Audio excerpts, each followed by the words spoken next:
बहुत सालों पहले की बात है। सहारा जंगल में एक गरीब चिड़िया रहती थी जिसका नाम मीनू था। मीनू बहुत ही मेहनती और ईमानदार थी, लेकिन उसकी किस्मत हमेशा खराब रहती। वह जंगल में इधर उधर उड़कर अपने खाने का इंतजाम करती, लेकिन कभी कभी उसे पूरा दिन मेहनत करने के बाद भी कुछ नहीं मिलता। फिर भी वह बड़ी ही ईमानदारी से अपना जीवन जीती थी और किसी का बुरा नहीं चाहती थी। उसी जंगल में एक चालाक और लालची कौवा भी रहता था जिसका नाम कालू था। उसकी पत्नी गोरी भी उतनी ही लालची और धूर्त थी। वे दोनों हमेशा दूसरे पक्षियों का खाना चुराते और अपना पेट भरते। वे मेहनत से बचते और दूसरों की मेहनत का लाभ उठाने की कोशिश करते। एक दिन जब मीनू को बहुत भूख लगी तो वह जंगल में खाने की खोज में निकल पड़ी। कुछ देर खाना तलाशने के बाद थक हार कर वह एक पेड़ की छाया में आराम करने लगी।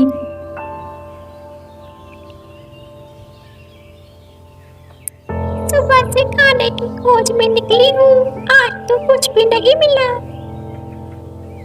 उसी समय एक साधु बाबा वहां से गुजरे। उन्होंने मीनू को देखकर कहा, बेटी, तुम बहुत ही ईमानदार हो। मैं तुम्हें एक अनमोल चीज देना चाहता हूँ।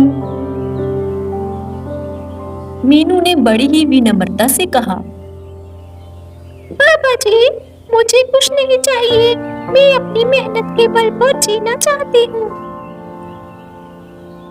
मीनू की ऐसी बातें सुनकर साधु बाबा बोले, मैं तुम्हें कोई धन दौलत नहीं दे रहा, बल्कि एक खास गाय दे रहा हूँ। ये कोई साधारण गाय नहीं है, यह एक जादुई गाय है। जब तुम इसे प्यार से कहोगी, ओ प्यारी गाय, मुझे कुछ खाने को दो, तो यह तुम्हें स्वादिष्ट अनाज और फल देगी। बेटी, लेकिन ध्यान रखना, इस गाय का उपयोग सिर्फ जरूरत के समय ही करना। ये कहकर साधु बाबा ने एक सुंदर सी गाय मीनू को दे दी और वहां से चल दिए। मैं कितनी किस्मत वाली हूँ जो साधु बाबा ने खुश होकर मुझे ये अनमोल गाय दी। मैं अपनी जरूरत के अनुसार ही इस गाय का उपयोग करूंगी। मैं अपनी गाय का बहुत ध्यान रखूंगी।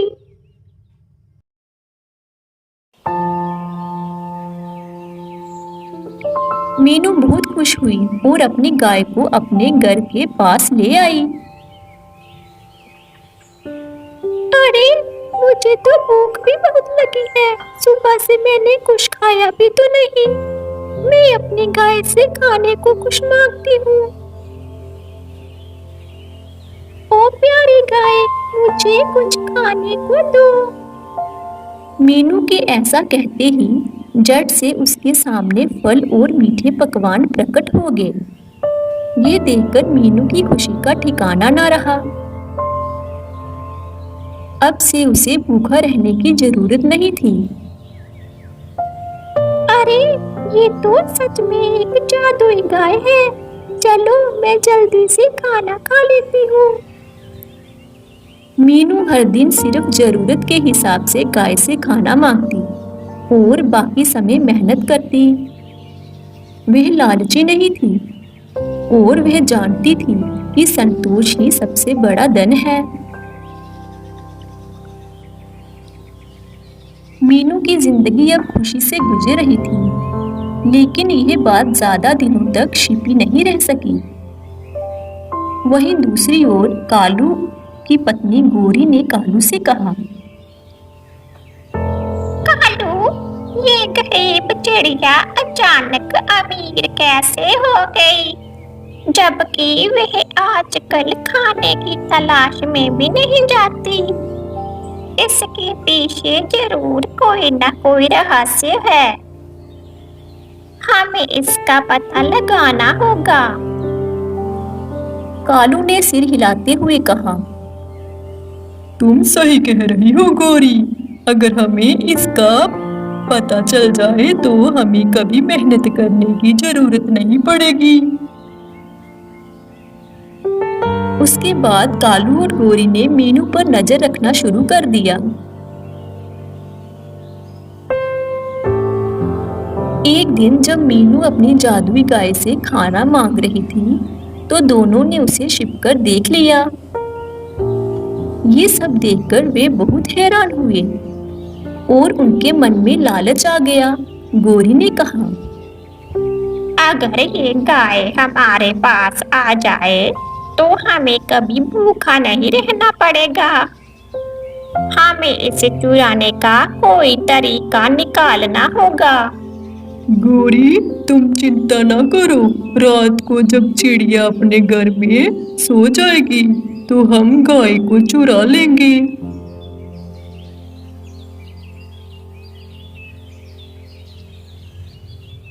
मेरी प्यारी गाय, अब रात हो गई है, मैं सोने जा रही हूँ। चलो अब तुम भी सो जाओ। इतना कहकर मीनू घर के अंदर चली गई। थोड़ी देर बाद कालू और गौरी आते हैं और चुपके से गाय को चुरा लेते हैं।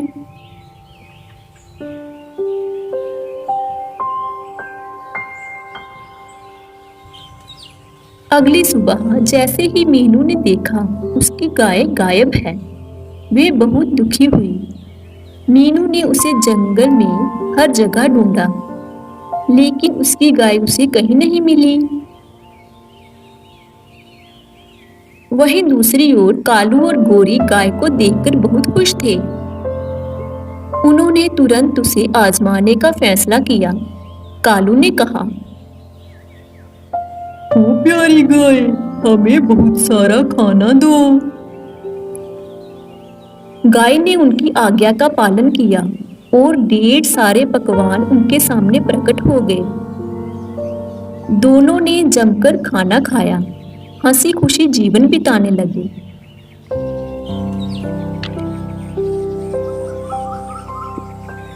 लेकिन कुछ ही दिनों में कालू और गौरी का लालच बढ़ता गया। वे हर समय गाय से खाना मांगने लगे। बिना जरूरत के भी उन्होंने जंगल के दूसरे जानवरों को भी दिखाना शुरू कर दिया और शेखी बगाड़ने लगे। गाय को ये बात अच्छी नहीं लगी। वह समझ गई कि अब वह गलत हाथों में है। एक दिन जब गौरी ने कहा, ओ प्यारी गाय, हमें खाने को कुछ दो। गाय को गुस्सा आ गया और वह जोर से बोली, तुमने मुझे चोरी किया है और अपने लालच के लिए इस्तेमाल कर रहे हो। अब मैं तुम्हारी नहीं रहूंगी। इतना कहकर गाय अचानक से गायब हो गई।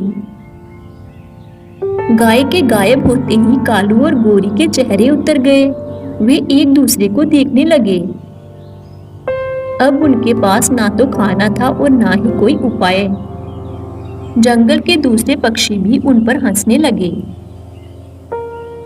मिट्ठू ने कहा, देखो देखो लालच का अंजाम। उनको अपनी गलती का एहसास हुआ और वो मीनू से माफी मांगने गए। जब मीनू को उनकी सच्ची पश्चाताप की भावना का एहसास हुआ तो उसने उन्हें माफ कर दिया। उसने उन दोनों से कहा, लालच हमेशा बुरा परिणाम देता है। अगर तुम मेहनत और ईमानदारी से जियोगे तो तुम्हें हमेशा सुख मिलेगा। मीनू, हम वादा करते हैं कि अब मेहनत करेंगे और कभी किसी का हक नहीं छीनेंगे। इस कहानी से हमें यही सीख मिलती है कि मेहनत और ईमानदारी से ही सफलता मिलती है। लालच करने और दूसरों की चीजें चुराने से केवल मुसीबतें बढ़ती हैं।